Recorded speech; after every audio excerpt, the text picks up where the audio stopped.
We're talking about our best bets for the Final Four matchups. And Jake, in our Sweet 16 video last week, I ended up going 6-0. You were 4-2 in your picks, and you took Houston and Creighton. But then you bounced back huge because you hit Purdue, NC State, UConn, and Bama. I saw that Action Network posted your wins up on Twitter. So how much did you end up winning after all that?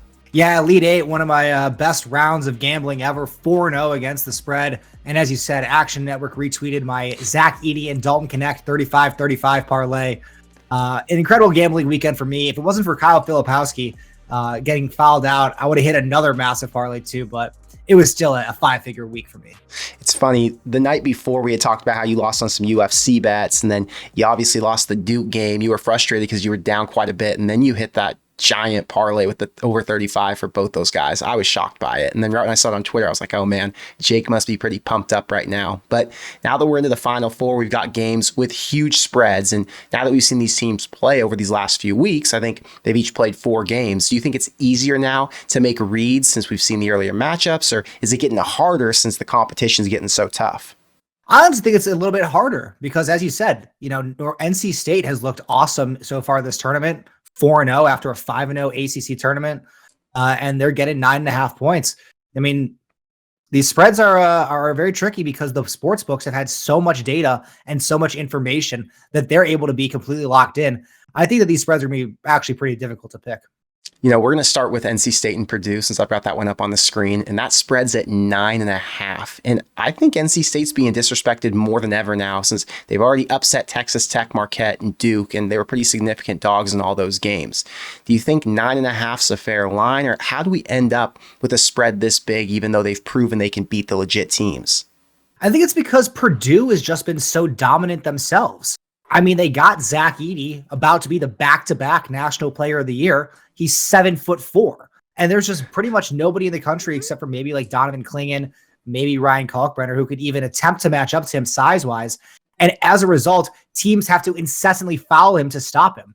I think Tennessee was called for 16 fouls against Edey himself, and he averaged double-digit fouls drawn this season. So I think you look at NC State, and it's like they're a really strong team led by DJ Burns, who's a complete beast and completely took Duke to school. It was like, he was a high school kid playing with middle schoolers going up against Duke, who's all 5-star recruits themselves. But it's not a great matchup size-wise for Burns because he normally likes to dominate using his size. He's a big boy, 6'10", 280 pounds. And that's what he's listed at. He's probably actually, more than that. But Edey's got 5-6 inches on him, 30-40 pounds on him. And NC State likes to bully in the paint with Burns, and I just don't think they'll be able to get away with that with Edey. Well, speaking to Edey, you're talking about a team who's winning by 20 points a game right now. But Edey's now off a 40-point day, and that's one of his best games all season. So even if Purdue's the winner, are they really going to be able to pull away by that much to win by double digits over a NC State team who's pretty hot? Or do you think this is going to be a closer win in that scenario? Purdue has had a bunch of big wins this season. I mean, they just beat Gonzaga 2 rounds ago by 12, and I certainly think Gonzaga is a better team talent-wise than NC State. Obviously, NC State is playing better right now. But Purdue has had plenty of big-time wins this season. I think the concern for NC State is offensively speaking, Burns has been such a big offensive production for them. And if he can't get going, it could be actually pretty easy for Purdue to pull away. Yeah, so I haven't seen who has the most action. My guess is, since everybody's hating on Edey right now and they're making a million jokes about how he's living off fouls, that most of the money is going to be on NC State. So are you afraid of following the public since they crushed it last weekend, or how much is that going to influence your decision on the way you swing here? I only really look at it if it's super egregious from the public. I'm talking 90 plus 95%. I mean, if you look at the UConn-Illinois game, the public was heavy on Illinois, and they obviously got smashed.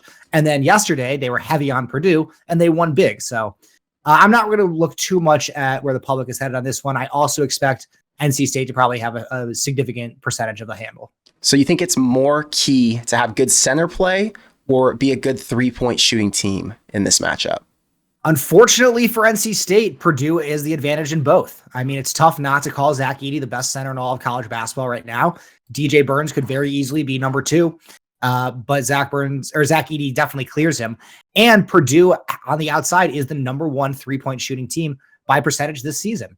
They don't actually shoot a ton of threes overall. They're in the bottom half in terms of 3 points attempted and point distribution coming from the 3-point line. But whenever you double Zach Edey, that means you got 4 offensive guys and 3 defensive guys, and that's going to leave a wide open shot every single time. So NC State is going to have to not only play flawlessly on offense, they're going to have Purdue miss shots as well. Yeah, I want to take NC State, but it feels a little bit too obvious. Then I actually said this last week, I think, against Duke, and I ended up taking Duke at -7. They lost outright. So I think I'm going to throw up a prayer and hope NC State can cover once again, not only cover, but win outright, because I don't want to see Purdue get it done. I'd rather see the 11th seed make it into the championship. But what's your feel? Are you liking taking the points or giving them here? I definitely like Purdue to win this game. I think that NC State is kind of like a poor man's version of Purdue, and that their teams are constructed pretty similarly, right? They like to play that 4-out style with the center inside, and they have a center who can both pass, post up, and find the open cutter or the open guy from 3 if there's a double team. But I think Purdue just executes it all better. I think they got better players all around. NC State, if you think that they're a team of destiny, they've won 9 straight when they needed, A, all those wins to make it. B, Virginia missed a free throw with 5 seconds to go. NC State that hits a 3 to send it to overtime, wins in overtime. If they hit that free throw, NC State's eliminated, 2 weeks ago.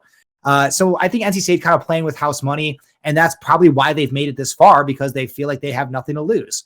But Purdue, they have everything to play for. They have all the pressure on them, right? This is a team that was number 1 seed last year, losing to a 16 seed. Everyone came back, and now they finally made it to the Final Four. You got a lot of pressure on one, a little pressure on the other. I think that actually favors NC State a little bit, but I think that Purdue has been there long enough and are so tough-minded that I think they're going to be able to fight through the pressure and get the dub. So is it a spread play for you? Money line only? What are you thinking? It's too steep on the money line. -390 is an absolutely incredible price on BroThrow compared to the rest of the market, but I'm going to end up laying the points here with Purdue. I just think they've been too strong. I think that the matchup of Purdue and, spoiler alert, UConn is what the NCAA wants very badly. And I think that there could definitely be some foul concerns with DJ Burns, because Zach Edey draws so many fouls. And if Burns is in foul trouble, I really don't see how NC State is going to be able to score in this game. So I'm going to take Purdue. And the total's at 146. Does that tell you anything about which way you're going? No, I think, when you looked at Purdue the last couple of games, they even called it out. Rick Barnes, during the actual game, called it out in his interview, with the sideline reporter, saying, we expected Purdue to run up and down the court, and they are not. They're playing very, half-court heavy offense and slowing it down. And I think that's kind of been their general strategy the entire time. They want to play it slow, get it into Edey. Every single possession, if you watch Purdue, they have one goal, and that's get it to Zach Edey. So they are just constantly trying to get the ball inside. And when they finally do, it's one of 2 options, right? Either the double team comes and he passes out to the open man, or no double team comes and he shoots. It's a pretty flawless offense. And they think they've been running it so well that they're going to try to do the exact same thing with slowing it down. I would probably actually lean towards the under here, because I think that NC State, again, could have some trouble scoring with foul issues. Well, if you like the under, you like the over, you like the spread, you can get all of them from any state in the U.S. If you go to brothrow.com/YouTube, YouTube is the promo code to sign up for the site. That's where Jake and I place all of our bets. If you notice on the screen, it says plus 100 odds, which means if you bet $50, you win $50. There is no VIG. Every bet you place on BroThrow is VIG free. Like Jake said earlier, the money line is the best odds you're going to find anywhere on any app, anywhere on the internet. So check out BroThrow if you haven't bet there yet, because Jake and I make all of our plays there. Next game, Jake, we got Alabama and UConn, a 12-point dog. And, I took UConn as a champion in my bracket. I actually picked this matchup for my Final Four. And if Duke and Tennessee would have won last week, I would have actually won my entire bracket. But, things changed. My 2 hopes failed me, and now I'm on the outside looking in. But what's more important is how I'm going to bet in this game, because I might have to throw down a UConn slam if they're the team to go with, since they've been so consistent so far. How do you think the public, because I look at myself as a public bettor in this situation, how do you think the public is going to react to such a big spread after obviously watching Illinois get dominated last week? I was absolutely shocked when I saw that Illinois had like 80% of the money on them, 75% of the money on them. Because I'm like, okay, yeah, they got Terrence Shannon, and their offense has been amazing, but UConn has an amazing offense and an amazing defense. So if Illinois is not hitting shots, they're going to get run out of the gym, which, spoiler alert, is exactly what happened. They decided, we're just going to drive into the paint every single time, challenge their 7-2 center. Didn't work at all. I think he had like 8 blocks in that game, something absolutely crazy. Or 5 blocks, 5 blocks, 3 steals. So 8 total blocks and steals. Donovan Clingan played 22 minutes in that game. In those 22 minutes, Illinois scored 14 total points. 14 points in 22 minutes. And that was the number 2 ranked offense in the entire country. The sportsbook's goal is not to trick you, right? They're not saying like, oh, UConn we have to blow it up so that we surprise them. Their goal is to get equal action on both sides. So the fact that this is 12 points means that they know that people want to bet UConn and they have to give Bama an obscene number of points to even just tempt them here. And how does it sway you? Do you think this is a spot where you're starting to feel like you got to give away the points? Do you feel like Alabama's getting too many? Generally in these spots where the books, they're not like desperate for you to take Alabama, but it seems like please bet Alabama, please bet Alabama, please bet Alabama. Generally, you want to do the opposite. You don't want to do what the book wants you to do. And UConn, it's tough to not want to bet on them right now. Again, this is a team that looks to be head and shoulders above the rest of college basketball.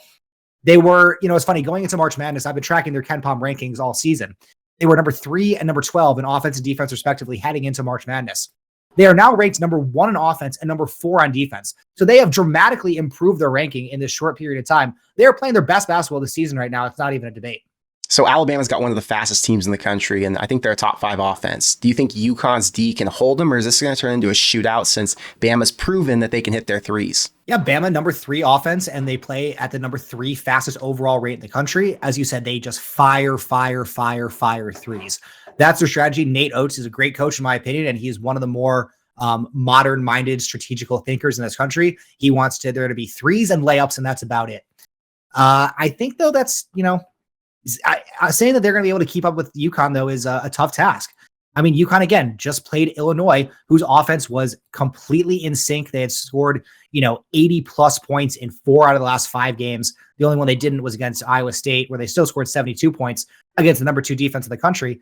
And then they go out and completely lay in goose egg, could not do anything against the UConn defense. I think Alabama's going to have to make a lot of threes to stay in this game, and they're going to fire a lot of threes. But I just said, betting on that to go in, I think is kind of a sucker's mission. You got Alabama in this game, and I kind of look at UConn right now to Alabama football a couple years ago, where it's like, why would you want to bet against them? Yeah. So when you look at this total, it's 15 or 16 points higher than the other game. Does this total tell us that we think there's going to be a lot more points scored because Bama's going to have to try and play catch up? I think in general, because Bama plays so fast, we know that they like to shoot early in the shot clock, and both teams have such good effective offenses that I think it's pretty easy to see that with the pace of play, UConn should be able to hit 90 points, no problem. What's interesting is UConn's only making 25% of their threes over the last 3 games, but they're still blowing teams out. And because of that, I think I got to stay with the one team who's been so great for me the last 2 years in this tournament, and I'm going to give the points again. Yeah, the book, probably a more fair line here would have been 10, 9.5, 10.5, something like that, but they had to add a couple extra points to entice people to bet on Alabama. It's not working. They're going to have me give a lot more points to fade UConn here. I'm definitely taking them as well. All right, Jake, we're going to be back after our games, hopefully after these games, when we'll be back for our national championship picks, which will be, I think, on Sunday. We got to make that video because the game's on Monday. So I hope you enjoy them. I'm going to be following your Twitter, and I'll try and get on your live stream so I can see what props you've got, because if you're hitting props like that, I got to make sure I jump on them. But I'll see you in the next one. Take care.